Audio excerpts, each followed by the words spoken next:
L-MCAST qed iwettaq b'suċċess proġett kofinanzjat mill-Unjoni Ewropea b'valur ta' aktar minn 7 miljun euro.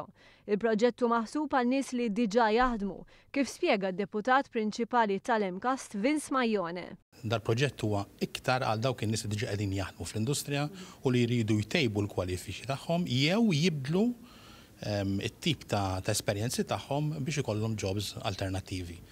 Dawn it-tip ta' nies ma tantx ikollhom ħin biex jattendu lezzjonijiet, għalhekk il-proġett jara li jkun hemm aċċess elettroniku għal laboratorji u workshops u użu ta' riżorsi barra l-ħinijiet tax-xogħol. Sar ukoll immudellar mill-ġdid ta' suġġetti skont il-kunċett imsejjaħ blended learning, kunċett simili għal e-learning, iżda mhux eżatt. Nużaw il-kelma blended u mhux e-learning għaliex fil-fatt il-blending huwa komponent mit-tnejn.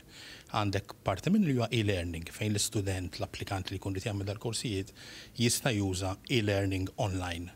Imma minħabba dawn ma' korsijiet vokazzjonali dejjem ikollok bżonn parti illi għandha bżonn l-aspett prattiku f'workshop jew f'laboratorju. Il-proġett jinkludi r-rikonoxximent ta' esperjenza ta' xogħol u taħriġ preċedenti.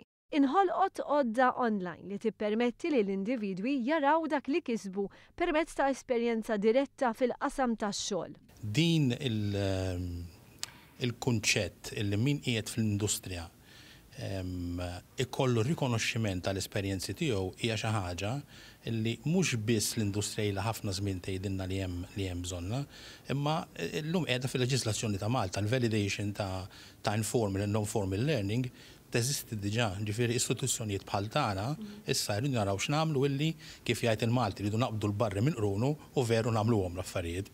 U dal-proġett jgħinna fil-fatt nibdew dik id-direzzjoni.